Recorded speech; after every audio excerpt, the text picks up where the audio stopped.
बेटा interest on calls in arrear और interest on calls in advance, ये note कर लो पहले।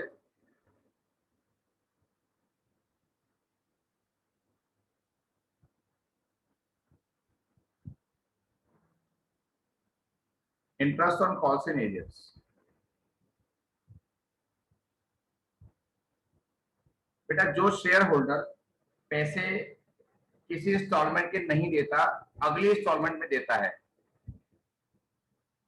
ठीक है ना। मतलब कि हमारी जो इंस्टॉलमेंट आनी थी उसके पैसे वो लेट देता है, जिस डेट पर इंस्टॉलमेंट आनी थी उस डेट पर नहीं देता, लेट देता है, ठीक है ना। तो उस दिन तो उसका कॉस्ट इन एरियर हो गया। जब वो देगा तो जितना वो डिले करेगा उतने महीनों का इंटरेस्ट निकलेगा, उतने महीनों का इंटरेस्ट हम निकालेंगे, ठीक। और ये इंटरेस्ट हम अपने शेयर होल्डर से लेंगे। यहाँ पर हम शेयर होल्डर्स को सन्ड्री मेंबर्स के नाम से डिनोट करेंगे। जब हम उनसे इंटरेस्ट ड्यू करेंगे तो एंट्री करेंगे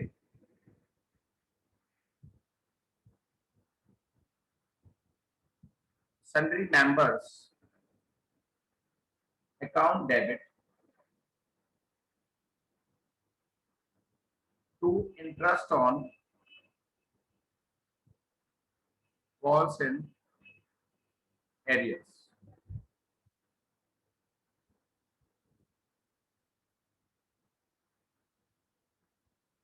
जितना इंटरेस्ट बैठा हमने उनसे मांगा, ठीक, ये एंट्री हो गई ड्यू की। लेकिन जब उनसे इंटरेस्ट मिलेगा, अगर क्लियर है कि उनसे इंटरेस्ट मिल रहा है, रिसीव्ड हो रहा है, तब आप ये वाली एंट्री भी करेंगे, बैंक अकाउंट डेबिट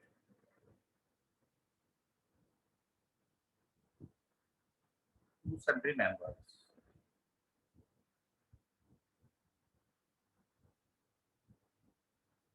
और ये interest on calls in arrear जो है हमारे लिए इनकम है, इसलिए statement of profit and loss के लिए इनकम जाएगी, उस पर ट्रांसफर होगी। तो ये इनकम ट्रांसफर हो रही है।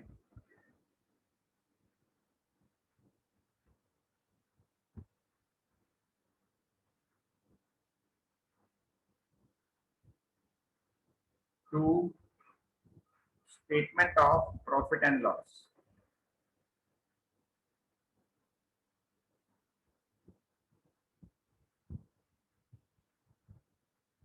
ये 3 जर्नल एंट्री बनेगी interest on calls in arrear की। एग्जाम्पल थोड़ी देर में, पहले रूल लिख लो।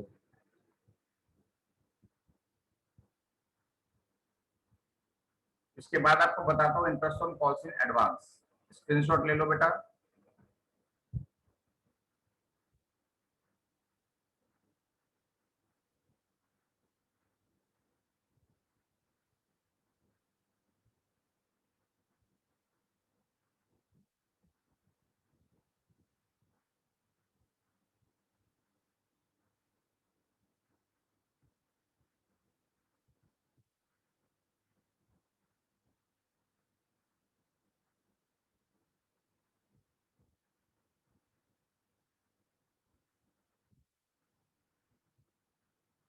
Interest on calls in advance. ये जो इंटरेस्ट ऑन कॉल्स एडवांस है, ये वो है कि जिस किसी शेयर होल्डर ने किसी इंस्टॉलमेंट का पैसा हमको एडवांस में दे दिया बेटा, तो हम उसे इंटरेस्ट देंगे, ये हमारे लिए खर्चा होगा। और जब तक हमने नहीं दिया तब तक हमारे लिए लायबिलिटी है।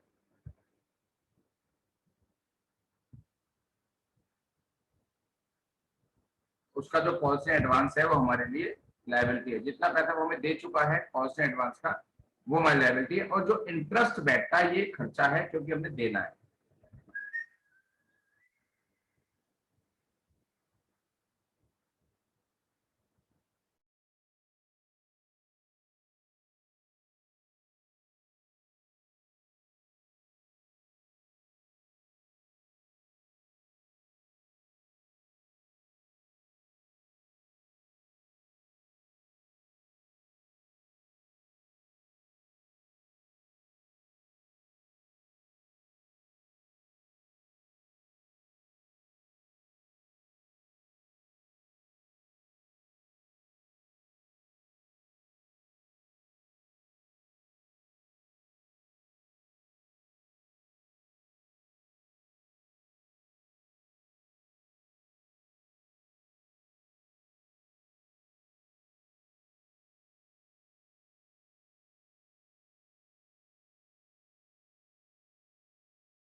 Interest on calls in advance हमारे लिए खर्चा है।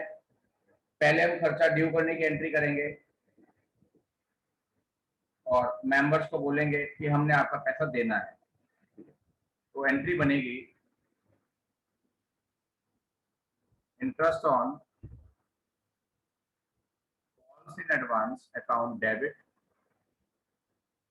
To sundry members. ये ड्यू की एंट्री हो गई। जब हम हाथों हाथ उसको पे भी कर देंगे, कुछ ना लिखा हो तो भी हम पेमेंट की एंट्री कर देते हैं इसके अंदर, एरियर में नहीं करते। Sundry members account debit to bank, ये पेमेंट की एंट्री होगी बेटा, क्योंकि ये मेरा खर्चा है, पीएल में ट्रांसफर होगा। Statement of PL debit to interest on calls in advance. Note कर लो बेटा। अगर क्वेश्चन में कोई इंफॉर्मेशन ना हो तो एडवांस पे जो इंटरेस्ट है वो 12% पर एनम है। ये कौन बताता है? ये कंपनी एक्ट की टेबल एफ बताती है।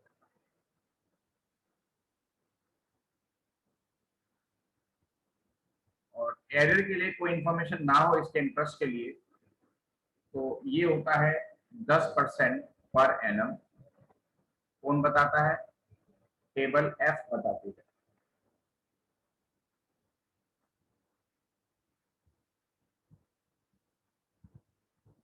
अब दोनों का एक एक एग्जाम्पल आपको मैं कराता हूँ।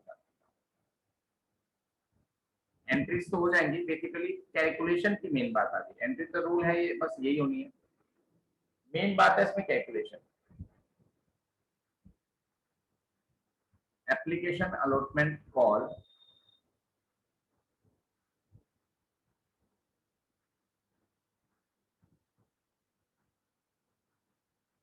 एक आदमी जिसके पास 600 शेयर्स हैं, उसने अलॉटमेंट नहीं दी, लेकिन अलॉटमेंट का पैसा कॉल पर दे दिया। ये 1 जनवरी की थी, ये 1 मार्च को थी, और ये 1 जुलाई।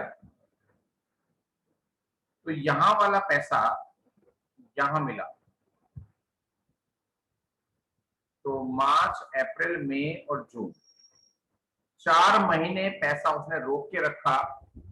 तो जो इंटरेस्ट है वो कैसे निकलेगा? Interest on calls in arrear. 600 share है, 2 रुपए के हिसाब से उसने रोके हमारे 1200 रुपए। इंटरेस्ट की रेट गिवन नहीं है तो मैंने 10% ले लिया। 4 महीने उसने मेरा पैसा रोका है, तो 4 महीने का इंटरेस्ट निकलेगा। ऐसे निकलता है interest on calls in arrears.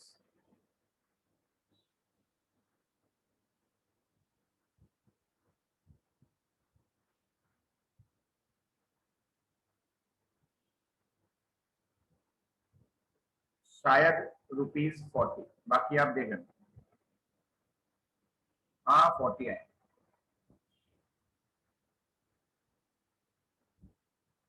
जिसको दिक्कत है बात करें बेटा।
अब हमारा एग्जांपल होगा इंटरेस्ट ऑन कॉल्स एडवांस के ऊपर।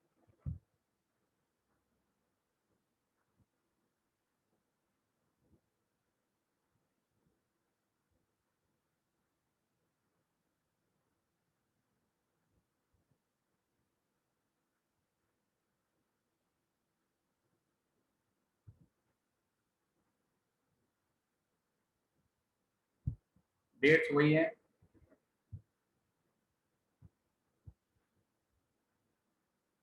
एक आदमी जिसके पास 700 शेयर थे,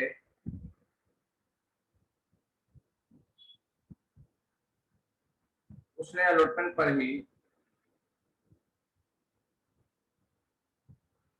कॉल का पैसा भी दे दिया, तो उसने भी 4 महीने पहले दे दिया कॉल का पैसा। वो 1 जुलाई को आना था, 1 मार्च को दे दिया। तो इंटरेस्ट कैसे निकलेगा? सेम पे है बेटा। 3500 रुपीज का एडवांस है,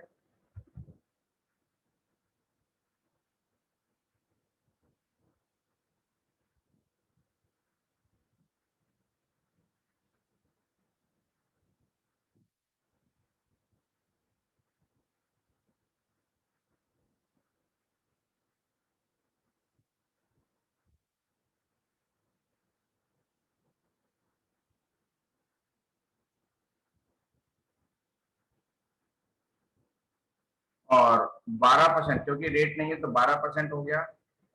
4 महीने पहले पेमेंट कर दीजिए।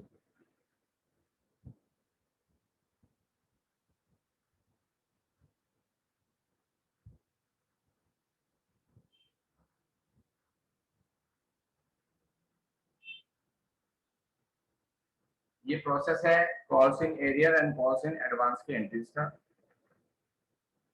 किसी कुछ मिस हुआ है तो वो रिकॉर्डेड में देख लेगा, प्रॉब्लम पूछ लेगा, कोई दिक्कत की बात नहीं। स्क्रीनशॉट तो आप ले लें। Interest on calls in arrears,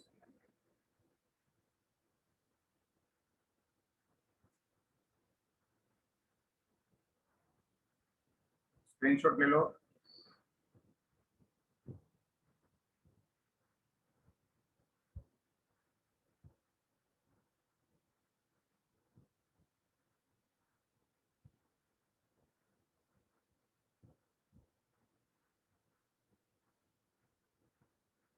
interest on calls in advance rule का स्क्रीनशॉट ले लो।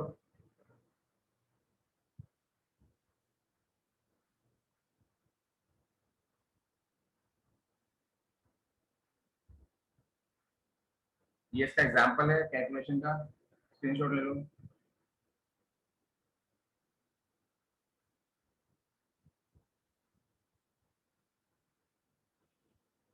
अब मुझे आप बताएं अपनी अपनी प्रॉब्लम्स।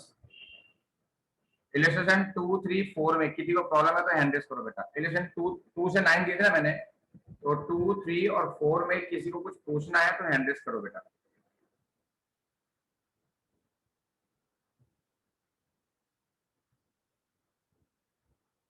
5, 6, 7 में कुछ पूछना हो तो बताओ।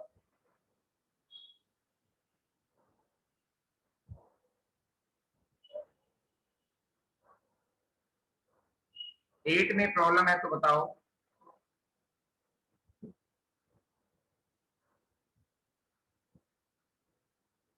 9 में प्रॉब्लम है तो बताओ। हैंड रेज कर सकते हो बेटा।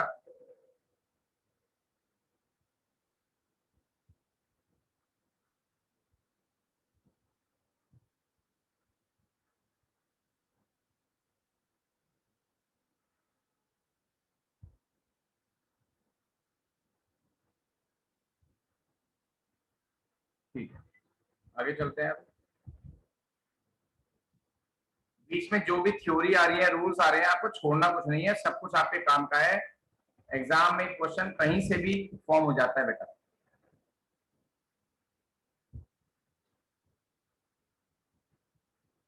हाँ, ए लिमिटेड फोरफिटेड 30,000 शेयर्स। बेटा फोर फीचर वाला क्वेश्चन है। 30,000 शेयर फोरफिट कर रहे हैं, 10 रुपए का एक है। फुल्ली कॉल्ड अप यानी कि सारा पैसा मांग लिया। नॉन पेमेंट है, फाइनल कॉल 4 रुपए की, एप्लीकेशन 2 रुपए की थी और 4 रुपए की अलॉटमेंट थी। देखो क्वेश्चन पढ़ने के बाद मालूम होता है कौन सी इंस्टॉलमेंट कितने की थी। एप्लीकेशन, अलॉटमेंट, कॉल, ये दोनों दे चुका था वो, लेकिन कॉल नहीं दी, हमने उसके शेयर फॉरफिट कर लिए। रीइश्यूड हमने उनको पार पे कर दिया। रीशेवर इशूड और पार, ठीक है ठीक है। इशूड, रीइश्यू की कोई एंट्री नहीं मांगी, खाली फोफिचे की एंट्री आपसे मांगी है। तो फोफिचे की एंट्री आप बड़े आराम से कर सकते हैं, बड़े आराम से। फर्क क्या है, देखो equity share capital account debit तो आप करते ही हैं, जितना पैसा मांगा, जितना पैसा मिल गया उसके लिए फोपरेट शेयर अकाउंट आता है, ये भी आप नॉर्मल करते हैं। फिर आप ये सोचेंगे कि सर आपने तो यहां पर बताया था कि जो पैसा नहीं मिलता उसको हम लिखते हैं कॉल्स इन एरियर्स, लेकिन इन्होंने उस इंस्टॉलमेंट का नाम लिख रखा है। इसके पीछे क्या राज है ये आपको मैं बताता हूं।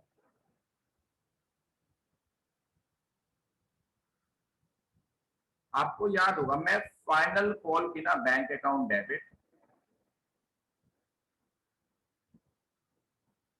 Calls in arrear account debit और टू शेयर कॉल।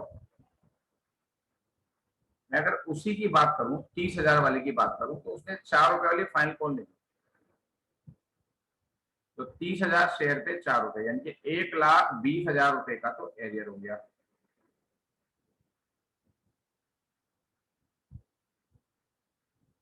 और टोटल शेयर कितने थे हमें नहीं पता। चलो कोई और एग्जांपल लेते, क्योंकि इस क्वेश्चन में टोटल टोटल शेयर नहीं दे रखे। मैं वैसे इमेजिनरी फिगर ले लेता हूं।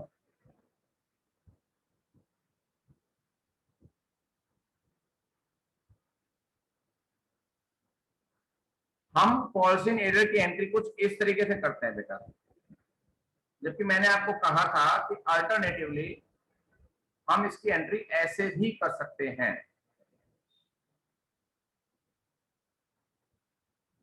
जितना पैसा मिला उतने से एंट्री कर दी। तो दोनों व्यूज हैं और दोनों व्यूज सही हैं। अगर हम ऐसे एंट्री करते हैं तो फोरफीचर की एंट्री कैसे बैठेगी, share capital account debit, forfeited shares account. क्योंकि मैंने calls in arrear account open किया था तो मुझे वही calls in arrear account close भी करना पड़ेगा। इसलिए जितना पैसा नहीं मिला उसको हम कॉल्स इन एरियर ही लिखते हैं, चाहे वो अलॉटमेंट का एरियर हो चाहे वो कॉल का एरियर हो, सबको वर्ड एक ही यूज करेंगे, कॉल्स इन एरियर्स। लेकिन इन दैट केस यहाँ पर तो कॉल्स इन एरियर अकाउंट है ही नहीं। यहाँ पर तो कॉल पे मांगे थे 2,000, मिले 1,900, तो कॉल के क्रेडिट में भी 100 रुपए कम लिखे गए। तो जब फोरफिचर की एंट्री होगी, फोरफिटेड शेयर्स अकाउंट, और यहाँ पर इंस्टॉलमेंट का नाम आएगा और 100 रुपए आएंगे, क्योंकि कॉल जितने से डेबिट थी, 2,000 से डेबिट थी, तो 2,000 से क्रेडिट भी होने चाहिए। क्रेडिट है यहाँ पर 1,900 से, 100 रुपए कम क्रेडिट हुए हैं, तो 100 रुपए हमने और क्रेडिट कर दिए। मतलब मेरे कहने का है, सीधी सीधी बात सुन लो, कि अगर आप कॉल्सिंग एरियर वर्ड यूज करते हैं at the time of receiving the installment, तो फोरफिचर की एंट्री में भी आपको कॉल्सिंग एरियर ही यूज करना है। अगर यहाँ पर कॉल्सिंग एरियर वर्ड यूज नहीं करते हैं तो यहाँ पर इंस्टॉलमेंट का नाम यूज होगा, जो जो इंस्टॉलमेंट आपको नहीं मिली है। ठीक है ना। तो फोरफिचर की एंट्री के 2 रूल है बेटा।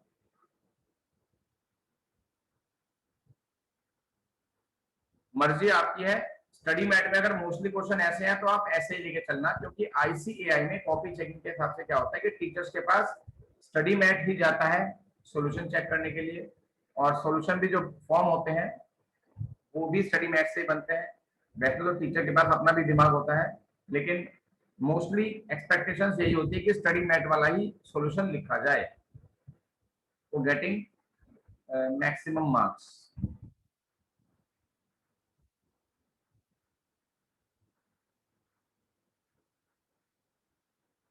सॉल्यूशन 10 हो गया, आप कर लेंगे, रिपीट जरूर करना है बेटा। तो यहाँ पर इन्होंने मेंशन किया कि जब पैसा नहीं मिला तो उसे एज्यूम कर लो कि वो मनी हमने पॉलिसी एरियर अकाउंट में ट्रांसफर किया होगा। ठीक है। तो उस केस में जब हम फोरफिचर की एंट्री करते हैं तो यहाँ पर इंस्टॉलमेंट का नाम नहीं लिखते, क्या लिखते हैं, पॉलिसी एरियर। तो दोनों रूल बुक में यूज हुए हैं, मर्जी आपकी, आप कोई सा यूज कर सकते हैं बिना किसी टेंशन के।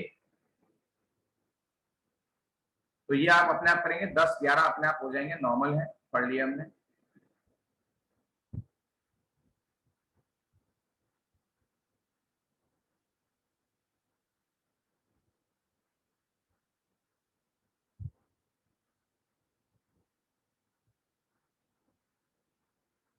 forfeiture of shares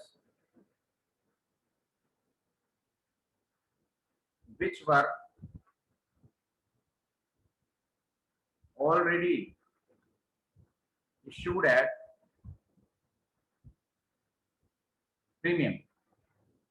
जो शेयर्स पहले से प्रीमियम पर इशू है, अगर वो बाद में फोरफिट करना पड़े तो इसमें दो केस बनते हैं बेटा। प्रीमियम की सिचुएशन कुछ ऐसी होती है, जैसे 2+1 लिख दिया तो 1 रुपया प्रीमियम हो गया। एक आदमी जिसके पास 600 शेयर्स हैं, उसने ये दे दिया, ये दे दिया, लेकिन ये नहीं दिया। इसका मतलब जिसके शेयर में प्रॉफिट कर रहा हूं बेटा, उसके शेयर मैंने यहाँ पे प्रॉफिट कर दिए, जिसके शेयर में प्रॉफिट कर रहा हूं वो आदमी मुझे वो इंस्टॉलमेंट दे चुका है जिस पर प्रीमियम है, जिस पर प्रीमियम है।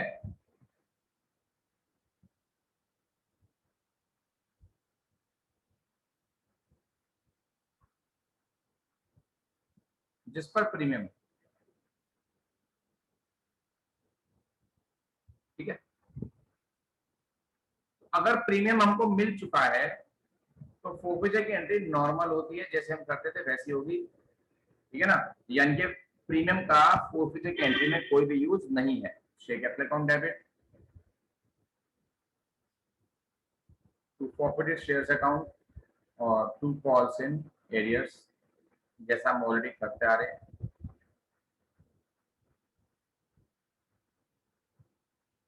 600 शेयर पे 10 रुपए मांगे हैं, प्रीमियम का कहीं भी कोई यूज नहीं होगा इसके अंदर, क्योंकि मिल चुका तो क्या करना। प्रॉफिट में कितना पैसा मिल चुका है, 3 रुपए ये और 2 रुपए ये, क्योंकि प्रीमियम तो प्रीमियम अकाउंट में चला गया, वो कभी भी प्रॉफिट अकाउंट में इंक्लूड नहीं होता। एरियर में तो इंक्लूड होता है अगर एरियर होता है यहाँ पे, लेकिन वो फोरफिचर अकाउंट में इंक्लूड नहीं होता। तो 5 रुपए मिल चुके हैं और एरियर कितने का है, वो भी 5 का है बाई चांस।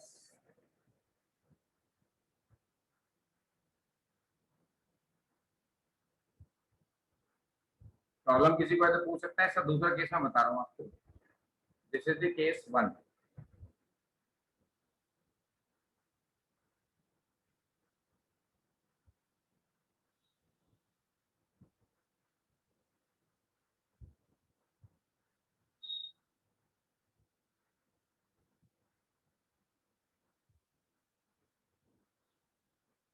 अब आया केस 2।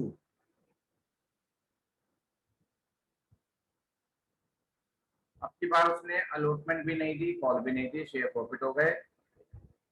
अब क्या करेंगे, तो फोरफिचर की एंट्री में प्रीमियम भी कैंसिल होगा। कैपिटल तो कैंसिल हुई हुई, 600 शेयर पे 10 रुपए की कैपिटल कैंसिल हो गई।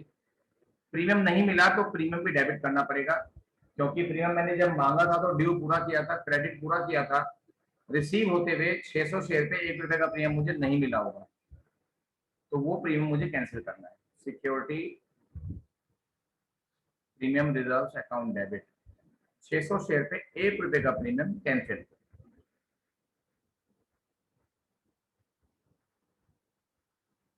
To forfeited shares account, to कॉस्ट इन एरियर अकाउंट। प्रॉफिट में 3 रुपए आएंगे, कॉस्ट इन एरियर में पूरा पूरा अमाउंट गिना गिना जाता है, 3 रुपए ये और 5 रुपए ये, 8 रुपए गिने जाएंगे।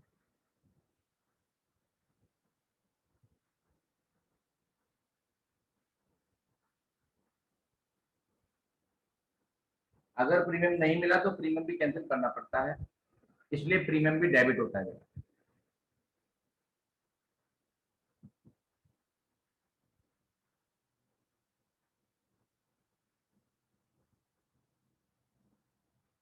अब इसी का क्वेश्चन लेते हैं।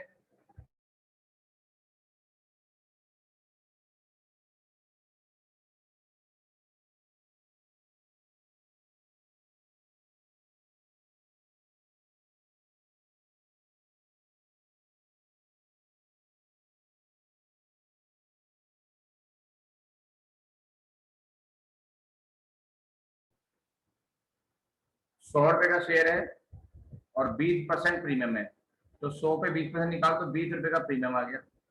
ठीक है। एप्लीकेशन 20 की अलॉटमेंट, एप्लीकेशन 20 की अलॉटमेंट है 30 प्लस 20 और कॉल 50।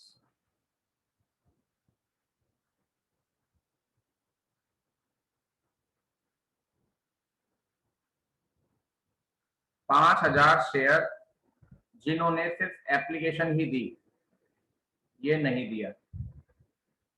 अब साफ दिख रहा है कि प्रीमियम वाली इंस्टॉलमेंट पे काटा लगा है, यानी कि प्रीमियम नहीं मिला। तो 5000 शेयर का 20 रुपए का प्रीमियम जो है 1,00,000 रुपए कैंसिल करना पड़ेगा। नोट देखने की जरूरत ही नहीं है, हमें सीधा सीधा दिखाई दे रहा है, यहाँ मल्टीप्लाई करके दिखा दे।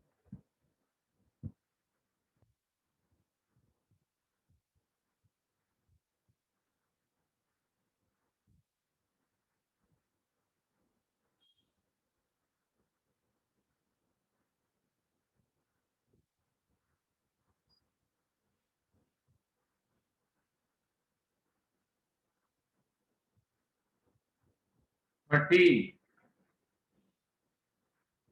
ये आप खुद ट्राई करेंगे, इन्हीं के लेवल का है। आप अपने आप ट्राई करेंगे, फिर आपसे बात करेंगे, प्रॉब्लम होगी तो। रीइशू भी हम कर चुके हैं।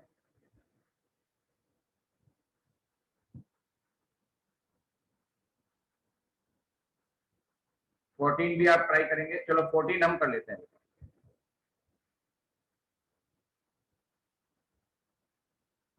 पढ़ लो अच्छे से, नोट कर लो, टेबल टेबल बना लो।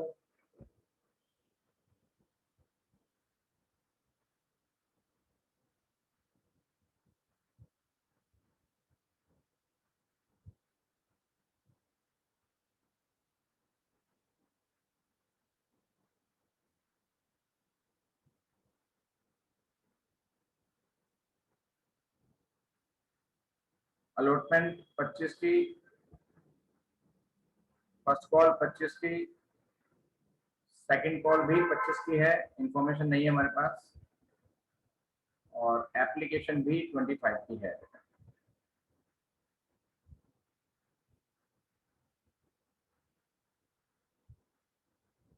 2000 शेयर है, ये वो दे चुका है, ये दोनों से नहीं दिए, हमने उसके शेयर यहीं पर प्रॉफिट कर लिए, ये मांगा ही नहीं, क्योंकि लिखा है ना बेटा, क्या लिखा है, 100 का शेयर है, लेकिन हमने उससे मांगे कितने हैं, सिर्फ 75।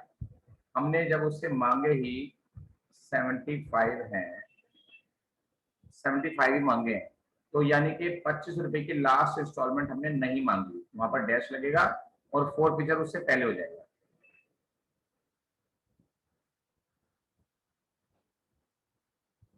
इसमें से 1500 शेयर रीइशू करें, वो बात की बात है, बाद में देख लेंगे, पहले फोर फीचर कर लेते हैं। 2000 शेयर है, जितना पैसा मांगा गया उससे मल्टीप्लाई होती है, तो 75 से मल्टीप्लाई होगी, प्रीमियम वाला कोई चक्कर नहीं है। इन्होंने इंस्टॉलमेंट के नाम लिखे हैं, आपकी मर्जी है आप कौन सा रूल लेके चल रहे हो। अगर आप एरियर लेके चलते हो तो दोनों की बजाय कॉल्स इन एरियर वर्ड ही आएगा। जो पैसा मिल चुका इसमें आ गया 2000 इंटू 25। अब आगे रीशू की बात, 1500 शेयर हमने रीशू किए 65 के हिसाब से, और पेड अप माना 75, यानी कि जो कैपिटल जनरेट होगी वो 75 की होगी। कैपिटल में 1500 शेयर हैं और 75 की कैपिटल जनरेट मानी जाएगी, लेकिन 1500 शेयर इशू कितने में किए, 65 में इशू किए। 1500 शेयर पे 10 रुपए का हमें नुकसान है, वो ये रहा, जो इसी अकाउंट से कवर होता है, आपको पता ही है इस बात का।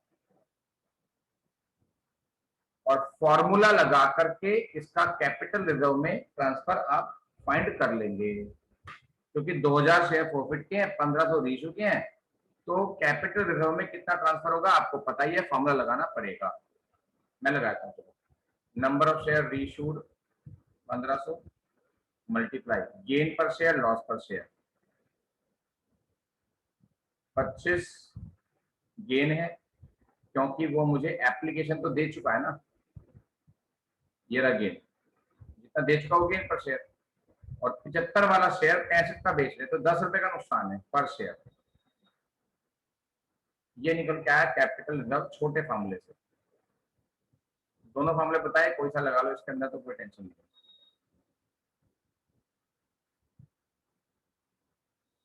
22,500 आता है।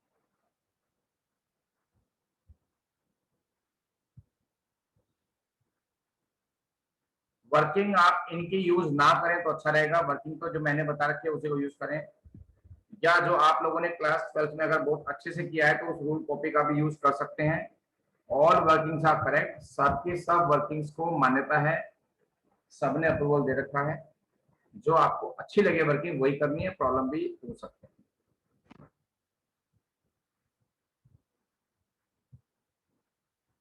15 भी आप करेंगे, दिमाग लगाना पड़ेगा, हो जाएगा। बैलेंस शीट आप अभी नहीं बनाएंगे, उसके लेक्चर्स आप देखेंगे पहले तब बनाएंगे। 16 भी आपसे हो जाएगा।